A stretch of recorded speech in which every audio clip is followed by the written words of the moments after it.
2024년 우리의 행복한 교회 표어 혹시 잊어버리실까봐 같이 한번 크게 읽어보겠습니다.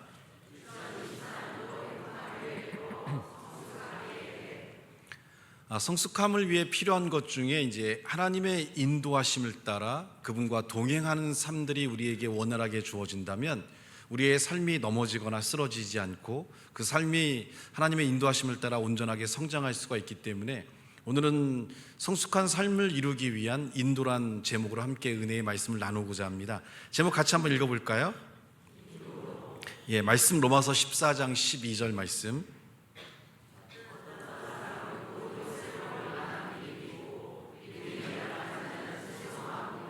로마서 14장 5절도 보여주시겠어요?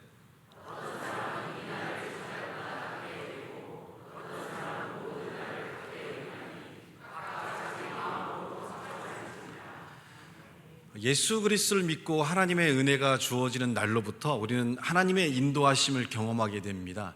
그 인도하심의 경험 속에서 우리는 하나님의 어떤 여러분을 향한 사랑을 느끼게 되고 또 하나님의 어떤 세밀하신 인도하심을 통해서 정말 우리의 삶들이 여러 가지 위기와 어려움을 넘어서며 또 위기와 어떤 고난 가운데 있을 때도 그런 인도하심을 통해 극복하고 변화되는 삶을 통해 우리의 삶들이 더 온전해지고 굳건해지는 삶의 역사를 가져오게 됩니다.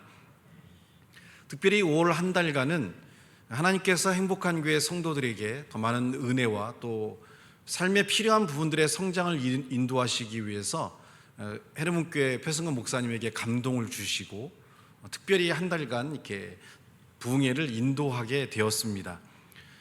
이 부분은 하나님께서 우리에게 전하고자 하는 말씀이 있었고 또 우리가 성장하기 위해 또 많은 부분들의 변화를 이루기 위해서 한 목사님에게 감동을 주시고 또 이렇게 우리가 올 한 달 동안 기도하며 하나님께 나가는 시간들을 갖게 됐습니다. 패승근 목사님의 말씀은 여러 가지 측면에서 우리의 삶의 방향을 잡아줬는데 크게는 저는 두 가지를 봤어요. 뭘 중점적으로 말씀하셨냐면 첫 번째는 하나님께서 우리의 삶에서 살아서 역사하고 계신다는 이 메시지와 함께 두 번째, 이런 하나님의 역사가 살아서 우리 가운데 역사되기 위해서는 하나님의 살아서 역사하심이 우리 안에 나타나기 위해서는 하나님의 뜻이 우리 안에 주어지고 하나님의 인도하심이 우리 안에 주어져야 되는데 그것을 알 수 있는 길이 무엇일까요? 목사님은 여러 가지의 예를 들면서 얘기했는데 그것은 뭐냐면 하나님께서 우리에게 이렇게 행하시겠다라고 약속하신 하나님의 말씀의 언약들입니다. 따라서 두 번째 패승근 목사님은 말씀을 믿고 그 말씀대로 담대히 우리가 살아나간다면 우리의 삶에서 살아 역사하는 하나님의 역사를 경험할 수 있고 또 그분을 통해 우리가 형통함과 번성함과 축복을 얻을 수 있는 삶으로 바뀔 수 있다는 것을 우리에게 5주의 시간을 통해서 많은 말씀을 통해 용기와 소망을 주어졌습니다. 이 가운데 우리 성도들이 그 말씀을 믿고 그 말씀을 가지고 기도하며 담대히 자신 앞에 주어져 있는 문제와 싸워 나갔을 때 많은 성도님들의 삶에 하나님의 말씀이 응답되므로 살아계신 하나님들을 경험하게 되고 또 많은 삶의 문제와 어려움들로부터 자유함을 주어질 수 있는 그런 역사와 능력들이 주어지는 것을 보게 됩니다. 이런 과정을 지나면서 느껴지는 것들은 뭐냐면 하나님은 우리를 인도하고 계시다는 거죠.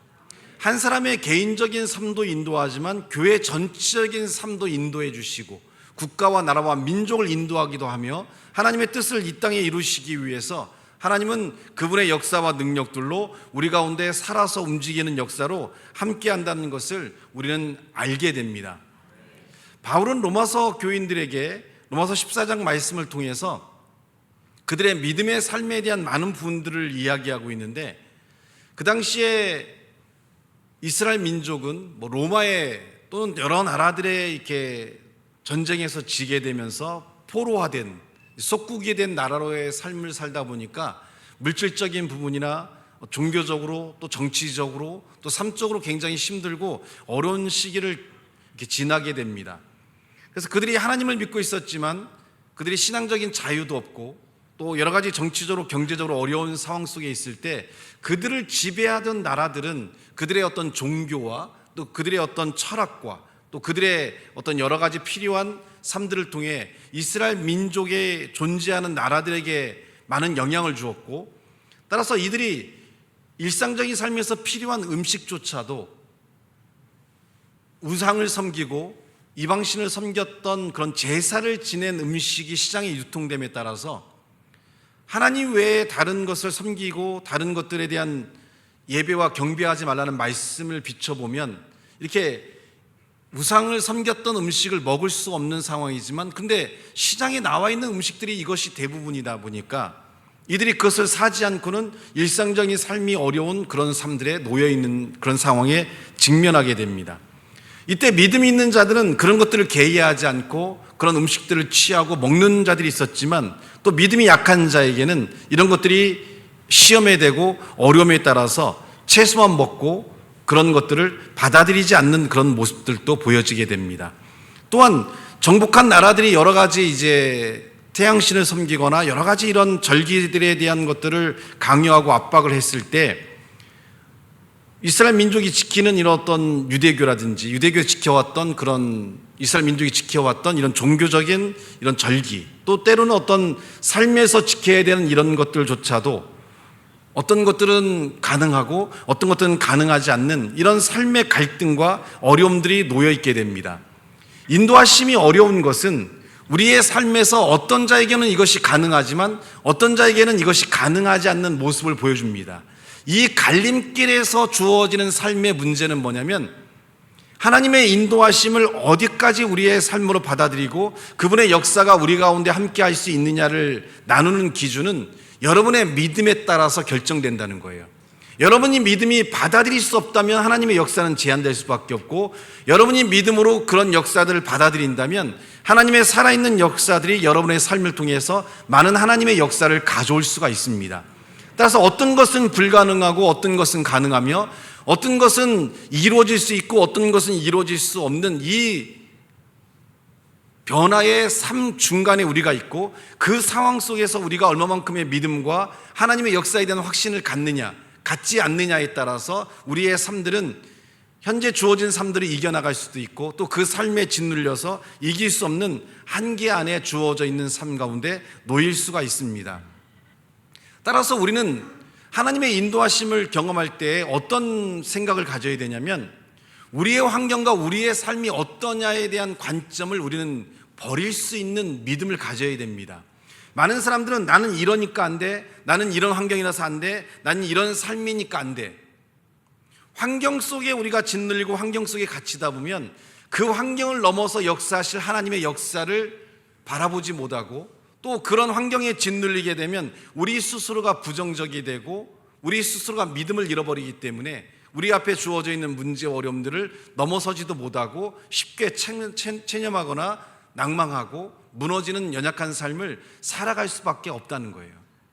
오늘 고린도서 12장 9절 말씀에 보면, 우리 같이 한번 말씀 읽어볼까요? 자, 시작.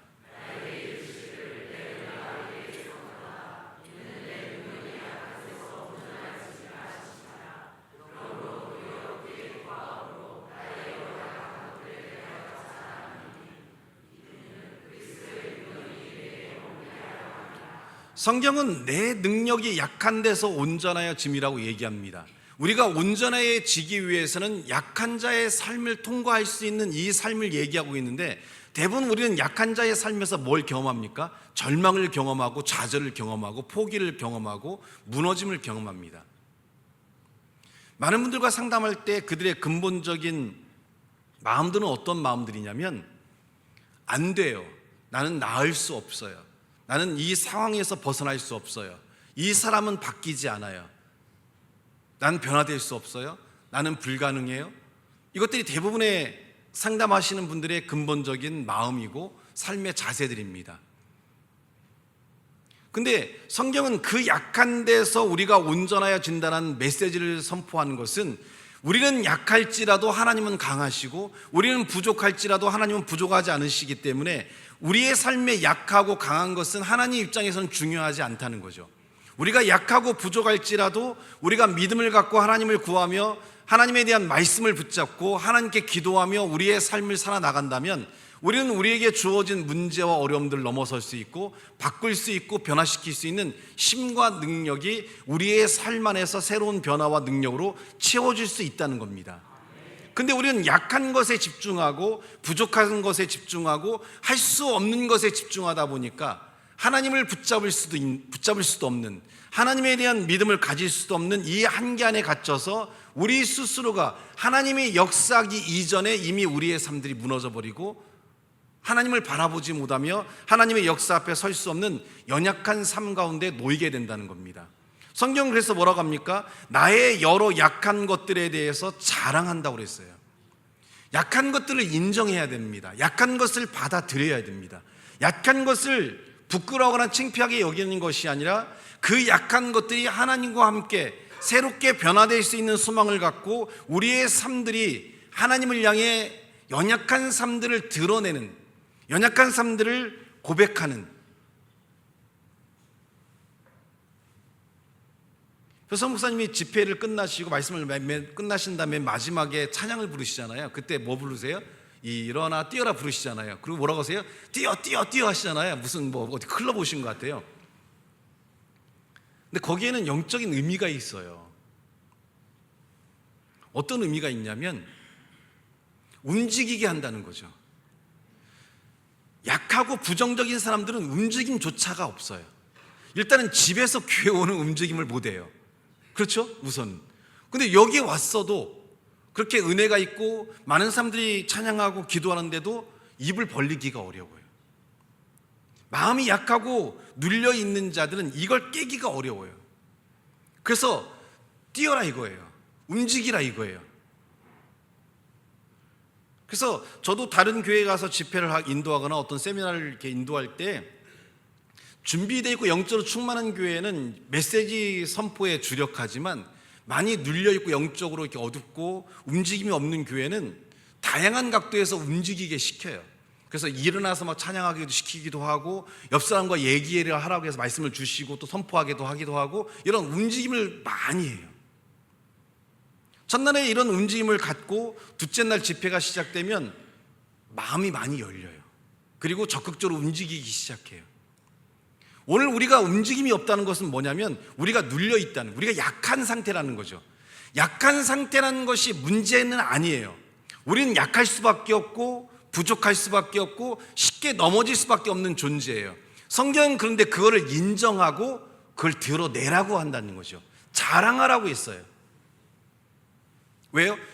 드러낸다는 건 뭐예요? 움직인다는 거예요. 드러내는 건 여러 가지가 있겠죠. 하나님께 드러낼 수도 있고, 그죠? 도움을 구하기 위해 주변 사람들에게 드러낼 수도 있고, 스스로가 그걸 인정하는 것도 드러내는 거예요. 그 드러내는 순간 어떤 일이 일어납니까? 움직임이 여러분의 삶에 주어지니까 하나님을 바라볼 수 있고 하나님을 의지할 수 있고 그런 삶들이 우리 가운데 주어질 때 우리는 변화를 가져올 수 있어요. 그래서 바울은 고린도 교회에게 그렇게 얘기하는 거죠. 나의 여러 약한 것들에 대해서 내가 드러내고 자랑하는데 그 이유가 뭐냐면 그리스도의 능력이 내게 머물게 하려 함이라고 얘기해요. 한번 따라해 볼까요? 내가 약한 것을 드러내고 자랑할 때 그리스도의 능력이 내게 머문다. 그리스도의 능력이 머물 때 우리는 약한 것들로부터 벗어날 수 있고 부족한 삶을 딛고 일어설 수 있으며 삶에 대한 새로운 변화를 가져올 수 있어요. 목사님, 힘이 하나도 없어요. 왜 힘이 없냐면 마음이 죽어있기 때문에 그래요. 마음이 왜 죽어 있습니까? 하나님의 은혜가 없기 때문에 그래요. 하나님의 은혜가 주어지면 마음이 살아나게 되고 마음이 살아나게 되면 육신이 움직이기 시작해요. 심리적으로 사람들이 내가 마음에 병들어 있는가를 어떻게 하냐면 신체화 현상이라고 해서 몸이 예전과 다른 현상들이 생겨나게 돼요. 기력도 없고 말수도 없어지고 무기력해지고 손끝 하나 들을 만한 힘이 없고 마음이 무너지면 그 마음에 무너지면 신체를 지배해버려요. 그럼 우리가 삶을 살면서 약한 상태라는 것은 신체가 무너지게 되고 마음이 무너지게 되고 의지도 없어요. 기쁨도 없고 즐거움도 없어요. 아무런 감각조차가 없어요. 제가 이런 성도님 만났을 때 상태는 식물 인간 상태였어요. 자극도 없어요. 반응이 없어요. 그냥 돌멩이 하나가 앉아있는, 돌멩이 하나가 내 앞에 있는 것 같은, 근데 그런 상태의 마음에 자극을 주는 거예요. 어떤 자극을? 영적인 자극을. 하나님이 당신의 질병을 치료하고 하나님께 당신의 마음을 회복시키고 이제 기뻐할 때가 올 것이다, 웃을 때가 올 것이다, 행복할 때가 올 것이다. 너는 말하세요. 나는 아무런 감각이 없어요. 반응이 없어요.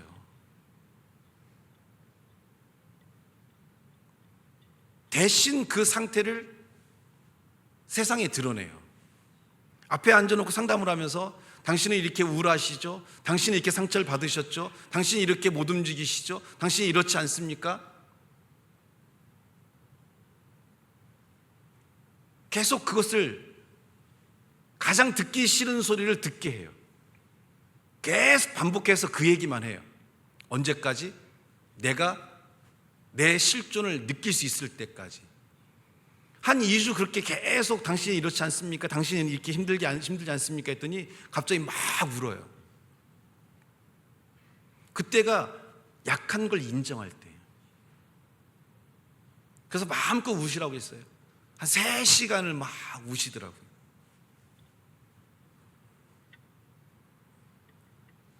하나님의 인도하심을 경험하기 원한다면 우리가 약하고 부족한 삶에 대한 인정이 필요합니다. 그리고 그 부족하고 약한 면에 대해서 하나님의 도우심을 구하고 하나님의 역사가 내게 주어지기를 소망한다면 우리는 그 모든 삶에 대한 부분에 그리스도의 능력이 여러분의 삶에 머물므에 따라서 우리는 그 약한 상태에서도 얼마든지 가능한 삶을 살아갈 수 있고 얼마든지 새롭게 되는 역사들을 이루어낼 수 있는 일들을 이룰 수 있게 된다는 겁니다. 우리가 현 상태, 약한 상태에 머물러 있는 문제가 우리를 떠나지 않고 지속되는 이유 중에 한 가지가 뭐냐면 미래에 대한 소망이 없기 때문에 그래요. 한번 따라해 볼까요? 나의 미래에 대해서 소망이 없다. 나의 미래에 대해서 자신감이 없다. 나의 미래에 대해서 기대감이 없다. 부모가 자녀에게 왜 잔소리를 하는 줄 아세요? 자녀의 미래에 대해서 기대감이 없기 때문에 그래요. 기대감이 없어서 자녀에게 어떻게 해요? 잔소리를 하니까 자녀는 어떻게 될까요? 그 잔소리를 계속 들으니까 자기 자신의 어떤 자존감이 더 떨어지잖아요. 상태가 더 안 좋아지는 거예요. 자녀에 대한 기대감이 없을수록 우리는 뭐 해야 돼요? 침묵해야 돼요. 그리고 하나님께 기도해야 돼요. 그리고 오히려 칭찬과 격려와 소망을, 또 하나님의 역사에 대한 믿음을 자녀들에게 이야기해 줘야 돼요. 근데 우리는 거꾸로 가고 있죠. 청소년기를 겪고 있는 아이들이 서식장애가 오거나 우울증이 오거나 여러 가지 문제가 있어서 학교에 적응을 못하거나 문제 상담을 하게 되면 그 아이들이 하는 공통적인 이야기들이 있어요. 뭐라고 하냐면 엄마가 더 이상 나를 안 도와줘요. 상담의 초보자가 이 얘기를 들으면 부모의 역할이 잘못됐다라고 얘기하고 왜 자녀의 고통과 아픔 가운데서 자녀를 도와주지 않습니까? 라고 이렇게 얘기하게 되거든요. 근데 그 말에는 그런 의미가 있는 게 아니에요. 중고등학교 아이가 됐는데 왜 부모가 도와줘야 돼요? 그렇지 않습니까? 중고등학교 아이 정도 되면 자기 스스로 해야 되는 거죠. 그럼 이 아이는 중고등학교 시절에 대해서 제가 힘들고 어려운데 부모가 도와주지 않는다는 얘기를 왜 했을까요? 부모가 모든 것을 다 해주는 삶을 살았기 때문에 그래요. 그러다가 이제 혼자 해야 될 영역에 들어갔는데 혼자 할 수 있는 힘이 없는 거죠. 학교에 친구도 사귀어야 되고 수업도 해나가야 되고 과제도 해나가야 되고 선생님과의 관계도 유지해야 되고 자기가 꿈을 가져야 되고 이런 모든 것들을 스스로 해야 되는데 스스로 할 수 있는 힘이 없으니까 우울증에 걸려버리고 좌절해버리는 거죠. 그리고 하는 말은 엄마가 안 도와줘요. 엄마가 안 도와주는 게 아니라 엄마가 너무나 많이 도와줬기 때문에 아이가 스스로 할 수 있는 것이 아무것도 없는 거죠. 그래서 아이한테 얘기해요. 너 스스로 살 수 있는 힘을 가지라고 얘기하고 부모에게는 더 이상 이 아이에게 뭘 해주려고 하지 마십시오. 이 아이가 살아나가야 될 세상은 중고등학교를 지나 살아가야 될 세상은 혼자 살아가야 되는 세상입니다. 신앙생활도 마찬가지예요. 이렇게 하면 복을 받습니다, 이렇게 하면 복을 받습니다가 아니라 여러분이 하나님과 관계를 맺고 하나님께 기도하며 하나님의 인도하심을 경험하고 스스로의 말씀의 믿음을 통해 스스로가 싸워갈 수 있는 삶을 만들어 주지 아니하면, 많은 분들이 그래요. 목사님 우리 곁에 오래 있어 주세요. 목사님 건강하셔야 됩니다. 그럼 나 없으면 여러분 신앙생활 하나도 못하겠네. 잘못 가르친 거예요, 목사가.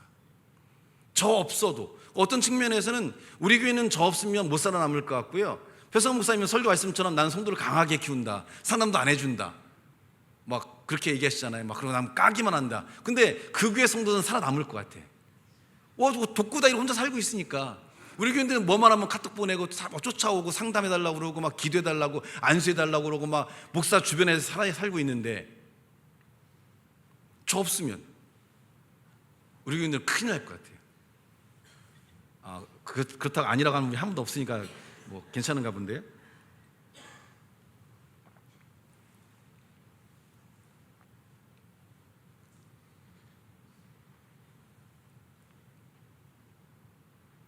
하나님의 인도하심이 주어지기 위해서 우리는 우리의 약하고 연약한 삶들을 고백해야 돼요. 그리고 약하고 연약하기 때문에 하나님의 도우심을 구하고, 미래에 대한 소망, 미래에 대한 확신이 부족하니까 우리는 현실에 좌절하는 거죠. 미래에 대한 소망은 어디서 나올까요? 인간에게는 나올 수가 없는 거예요. 미래에 대한 소망은 하나님께 있는 것이고, 우리가 하나님과의 관계가 형성되어 있을 때만이 미래에 대한 소망, 미래에 대한 긍정적인, 미래에 대한 확신을 갖고 현재의 삶을 이길 수 있는 힘을 갖게 된다는 거죠.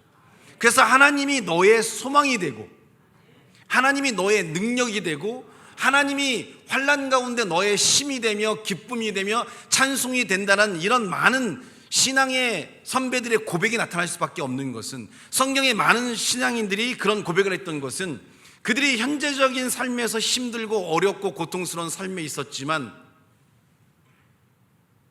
그들의 미래를 주관하신 하나님에 대한 믿음과 의지를 갖고 나갔을 때, 현재는 약할지라도 그들의 미래는 강한 자가 되고 승리하는 자의 삶으로 그들이 세워져 있는 삶의 역사들을 경험하게 된다는 거예요.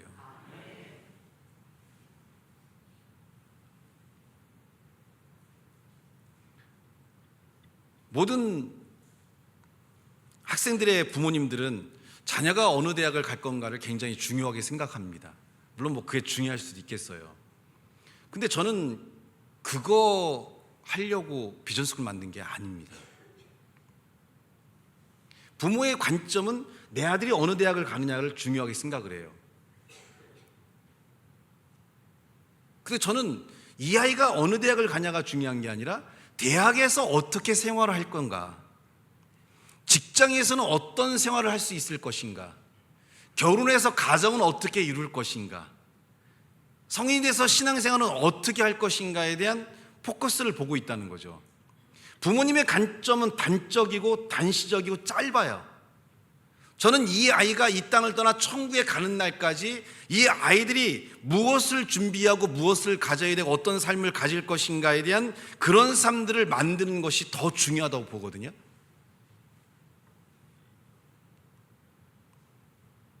제가 제 아이를 키우면서 공부를 열심히 해라, 영어책을 더 봐라, 수학을 더 풀어라, 이런 말 한 적이 없어요. 그것보다는 네 삶을 어떻게 주도해 갈 것인지, 사람들과 관계는 어떻게 풀어갈 것인지, 어떤 삶을 만들어 갈 것인지, 사회를 향해 나아가면서 뭘 준비해야 될지,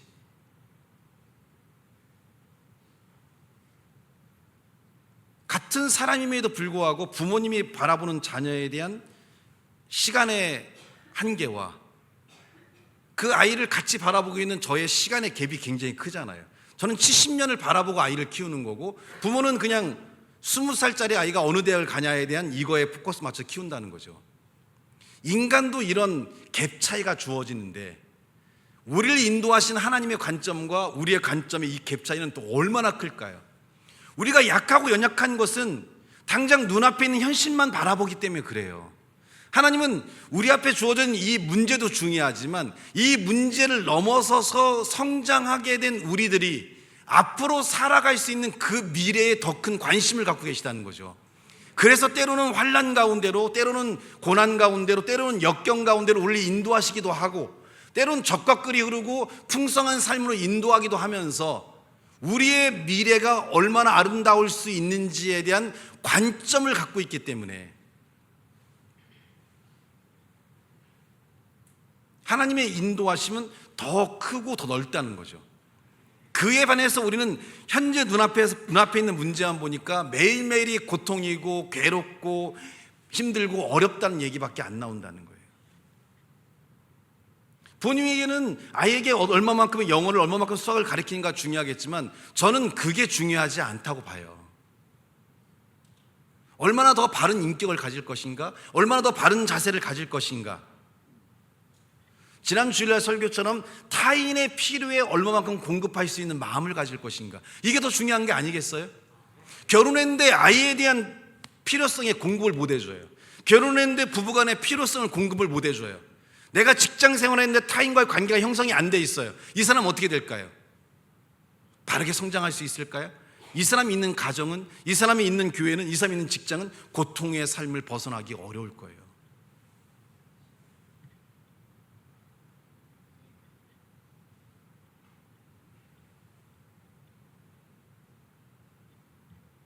공부는요 그렇게 어렵지 않아요. 공부하겠다는 마음을 갖지 않아서 공부가 어려운 거고요. 공부는 언제라도, 오늘 예배 전에 공무시 장로님과 잠깐 얘기를 나눴는데 장로님이 머리가 하시어요. 그래서 나랑 같이 백발 클럽 하자고 그랬더니 아니래. 자기는 몇 년 뒤에 다시 염색을 할 거래요. 그랬더니 제가 왜 그래요? 그랬더니 65세에 정년을 하는데, 그럼 60세 정년을 하고 재취업을 해야 되는데 이렇게 흰머리를 갖고 가면 면접에 떨어진다는 거예요. 65세가 되면 머리를 다시 검게 물들여가지고 다시 이렇게 재취업을 하신다. 그래서 제가 그랬어요. 장로님은 암투병 이후에 다시 제2의 인생을 시작하시면서 공부를 하셔서 이 전기 분야에 굉장히 높은 등급의 자격증을 다 따셨기 때문에 재취업 문제가 아무런 문제되지 않지 않느냐. 그래서 그렇다고 하시더라고요. 그래서 어디든지 갔을 때 일할 수 있는 자리가 많아서 재취업에 대한 문제가 없다. 암에 걸려가지고 이제 생산을 넘어 들어가는 가운데서 내가 이런 상태로는 예전과 같은 일을 할 수 없으니 다른 길로 모색해야겠다고 그래서 암을 회복하는 기간 동안 공부를 하셔가지고요, 수학책 꺼내가지고 다시 공부를 하셔가지고 전기 분야의 자격증을, 기계 분야의 자격증을 많이 따셔서 이렇게 언제든지 어느 때든지 가서 일할 수 있는 삶을 만들었어요. 나이 40대 중반 이후에 새롭게 공부해가지고 자신의 삶의 미래를 바꾸고 변화시켰다는 거죠. 필요하다고 느끼면 얼마든지 사람은 할 수 있어요.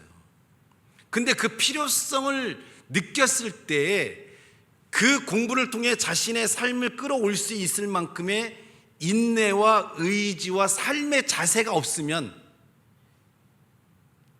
마음은 있지만 하기 어렵다는 거죠. 제가 전병용 성도를 좋아하는 면 중에 한 가지가 뭐냐면, 전병용 성도님은 어려운 가정에서 태어났어요. 아버님 일찍 돌아가시고 어머니가 홀로 일하셔야 됐고, 그리고 그 시대는 또 막 힘들고 어려운 시대잖아요.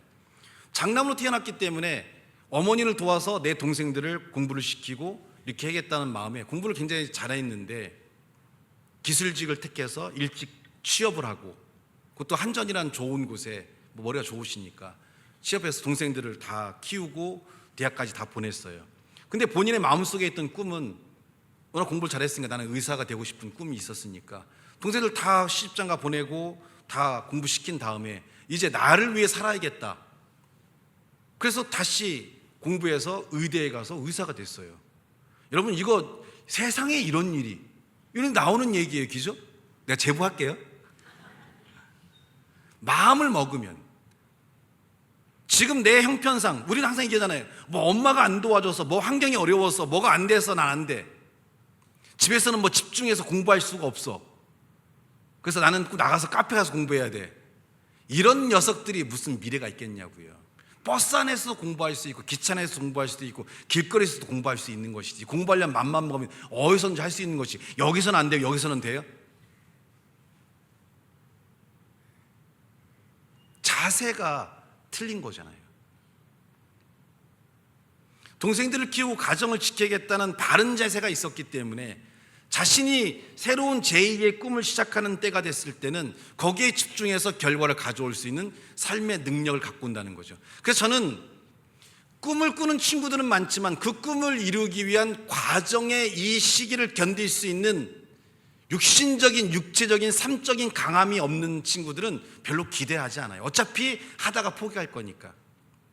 미래를 받고 꿈을 바꿀 수 있는 친구들은 자세가 형성되어 있는 친구들이에요. 게을르지 않아요. 무기력하지 않아요. 약하지 않아요. 강해요. 봤을 때 그냥 저 보면 강해 보여요? 안 강해 보여요?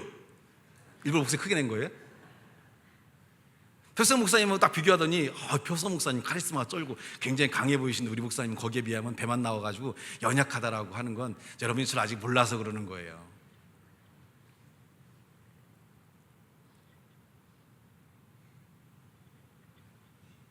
자세가 잡혀있고 삶이 바르면 언제든지 자신이 마음먹는 거 이뤄낼 수가 있어요. 그래서 약한 것들이 중요한 거예요. 하나님은 이 약할 때에 내가 너에게 머물며 약함을 극복하면서 우리가 성장하고 성숙되고 온전해지길 바라는 거죠. 약함이 우리에겐 축복입니다. 근데 그 약함이 약함으로 머물러서 10년, 20년 되니까 삶이 무너지는 거거든요. 약한 그것을 딛고 일어서는 게 신앙이고 믿음이고 삶의 능력인 거죠. 제가 이제 유석교 목사님을 이제 오랫동안 훈련을 했고, 이제 서성원 목사님하고 이주원 간사를 이제 젊은 MZ 세대 목사님들이잖아요. 그래서 이제 이렇게 훈련을 시키고 있단 말이에요. 요즘에 들어서 그걸 느껴요. 아, 우리 석교 목사 많이 컸네. 제 밑에서 일한다는 건 쉽진 않거든요. 왜냐하면 이렇게 좀 빠지고 뒤로 물러서고 이런 게 없어요. 그냥 몸으로 그냥 덤벼들어서 일을 하는 것이지, 일할 때 뒤로 물러서고 높은 사다리 타고 저기 올라가고 일하는 거 정말 후두를 떨리거든요. 제 얘기는 그거예요. 올라타다 보면 적응되는 거예요. 아니, 처음부터 이원희 집사님이 올라가서 탔겠어요? 원희 집사 처음 올라갔나 안 무서웠어? 무서웠죠. 그래서 주일날은 헌희 집사하고 헌희 집사님이 제가 올라간다는 게 답답했는지 동생 훈이 또 우리 형제를 불렀어요. 둘이 형제거든요. 그래서 제가 이제 헌이가 저기서 올라가서 해주면 내가 이쪽에 올라가서 하겠다고 사다리를 또 타고 올라가야 되니까, 그랬더니 못 믿었는지 동생을 불렀는데, 나는 동생한테 저기 이렇게 아시바로에서 이렇게 안정적인 데 올라가고 헌희 집사 사다리를 탈 줄 알았더니 헌희 집사 늙었더라고. 지가 안전한 아시바 올라가고 동생한테 야 인마 네가 사다리 타고 저 위에 겨우 올라가야 되거든, 높은데. 이렇게 보는 거 틀려요, 올라가는 데는. 저도 처음 올라갈 때 막 다리가 후뚜를 떨리더라고. 무섭더라고요. 근데 유석기 목사님은 고소공포증이 있어요. 그래서 제가 올라가니까 따라 올라오더라고요. 따라 올라가더니 요즘에는 그냥 쑥쑥쑥 올라가요. 근데 안 무섭겠어요? 무서워요. 무서워도 올라가죠. 견뎌내는 거예요. 그러다 보면 어느 시점 되면 어떻게 돼요? 괜찮아져요. 괜찮아질 때까지 극복해 가야 돼요.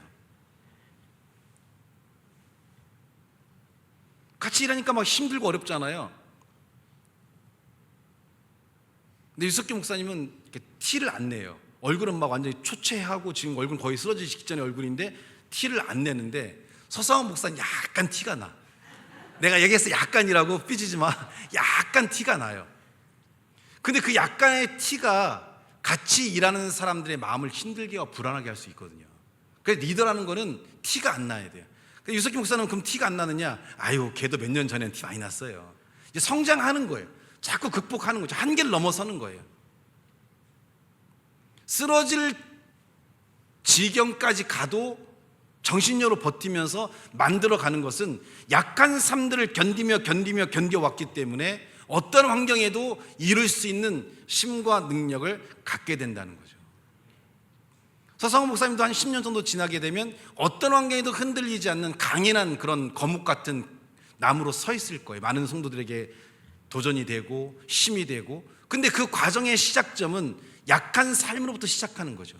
견뎌내야 되고 이겨내야 되고 버텨내야 되는 거죠. 약함이라는 것은 우리가 부족하거나 우리가 연약하고 우리가 이 정도밖에 안 되는 그런 삶에 대한 신세 한탄하라고 약한 것이 아니고요. 인간은 약할 수밖에 없어요. 단지 그거를 하나님과 함께 극복할 수 있느냐에 따라서 또 극복할 수 없느냐에 따라서 우리의 미래가 바뀐다는 이 사실을 집중하는 것이 우리 가운데 필요하다는 겁니다. 그 집중은 우리를 바꿀 수 있고 우리를 미래를 바꿀 수 있는 변화를 가져올 수 있기 때문에 미래에 대한 두려움이 많으신 한 성도님이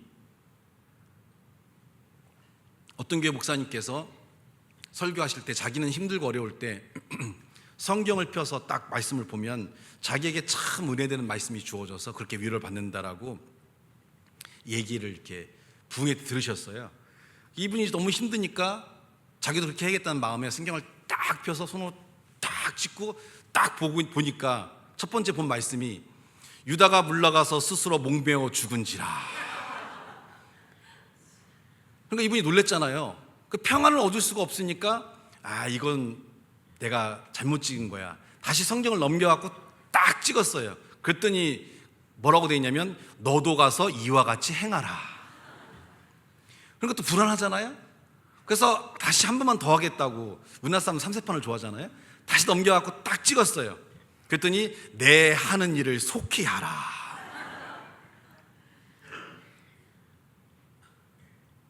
요행을 바라는 것은, 단지 그 시기를 넘어서는 것은 우리의 미래를 바꾸지 않습니다. 하나님은 더디고 느려도, 하나님이 더 많은 시간을 기다린다라도 차근차근 한 계단씩 우리가 우리 가운데 있는 약함과 연약함을 넘어서면서 하나님이 원하는 충만한 상태로 올라오기까지 그분의 연단을, 그분의 고난을, 그분의 역경을 우리의 삶에 부으면서 우리가 그 시기를 통과하기를 원한다는 겁니다. 지금의 여러분의 약한 점은 무엇입니까? 그 약함에 무너져서 무너지는 삶들이 아니라 그 약함을 이기면서 삶을 세워가는 삶들이 필요하죠.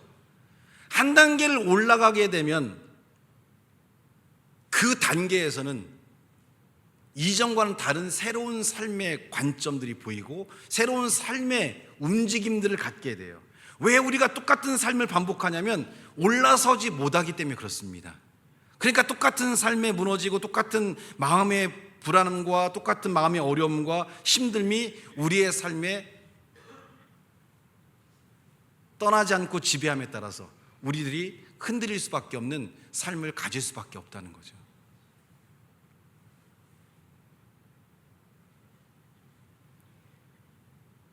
작년에 우리 은지기도 그랬고 그 전 선배들도 그랬는데 이렇게 모의고사를 보잖아요. 정미도 그랬을 텐데 그러면 이제 나는 수능 안 보고 나는 그냥 검정고시로 해서 수시로 갈 겁니다 하면 딱 와서 하는 말이 딱 그거예요. 돈도 아깝고 안 보고 싶다고. 뭐 실용적일 수도 있어요. 맞는 얘기일 수도 있어요. 뭐 역대급 선배 이후로 다 내려와요. 그럼 제가 그래? 그럼 보지 마 하고, 근데 이따가 목사님 방에 잠깐 와.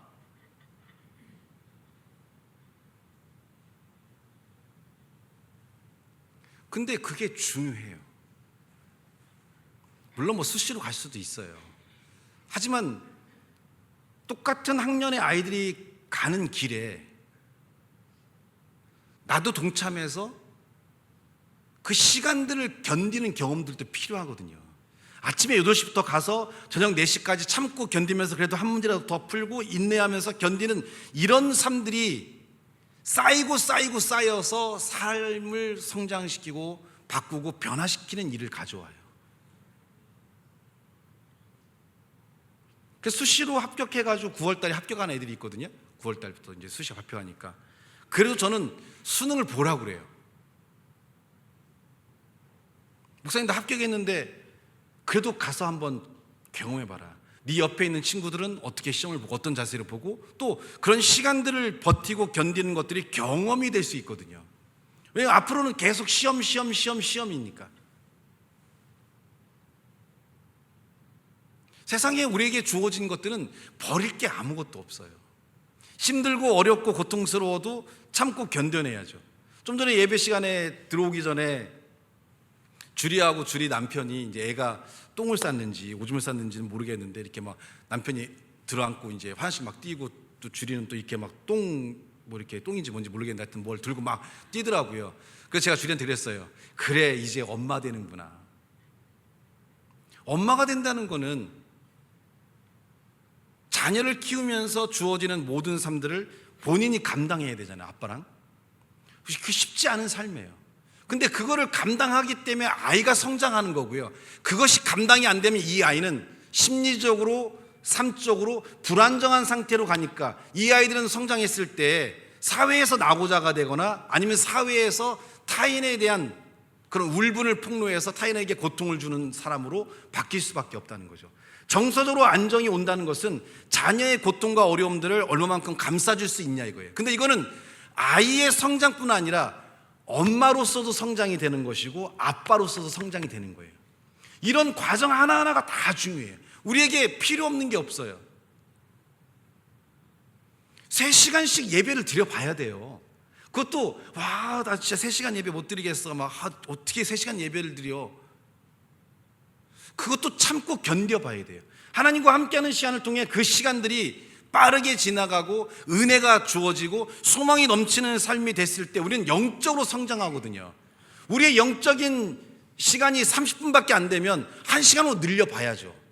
1시간 반으로 늘려봐야 되고. 목사님 굉장히 힘들 줄 알고 왔는데 3시간이 금방 지나가대요. 이렇게 돼야 돼요. 영적으로는. 그냥 이 상태만 머물러 있으면 이 상태의 생각, 이 상태의 행동, 이 상태의 삶에 머물러서 아무것도 할 수 없는 존재가 된다는 거예요. 비전스케에서 아이들이 얼마나 청소하기 싫겠어요? 얼마나 설거지하기 싫겠어요? 그래도 해야죠.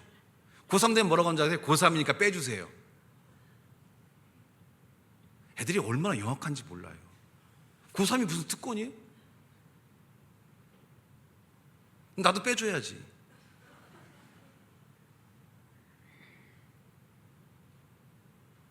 고3이다고 밥 안 먹어요? 똥 안 싸요? 목사님 고3이니까 뭐 기도에도 좀 빼주시고 뭐도 빼주시고.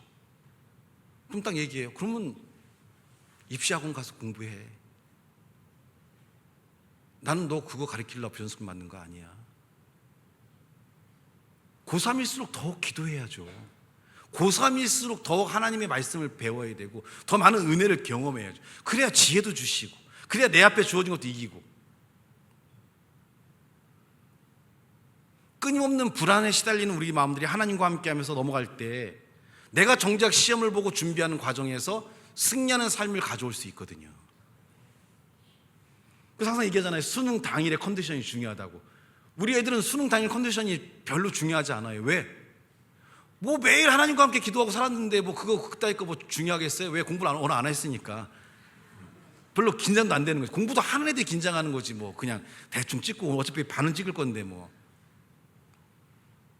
반은 찍고 그 반의 반은 모르니까 그냥 몰라서 그냥 안 쓰고 아는 건 뭐 4분의 1밖에 모르겠죠. 삶의 모든 것이 소중한 거예요. 하나하나 허투루 넘길 게 없다는 거죠.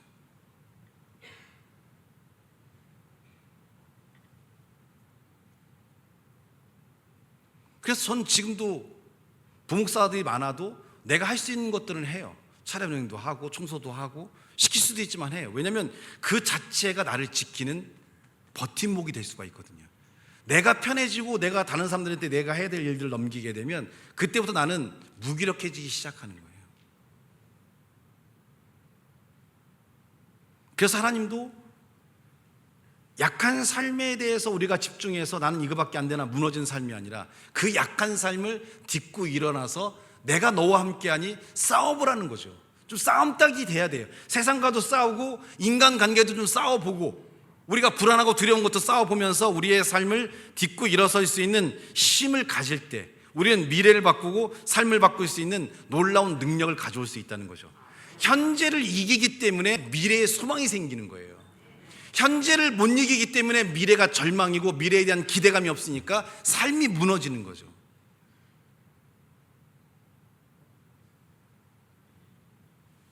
하나하나 원스텝 원스텝 밟아가야 되는 거죠.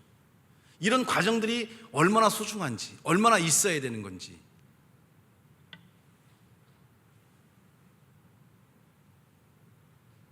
우리가 신앙생활을 통해서 배워야 돼요.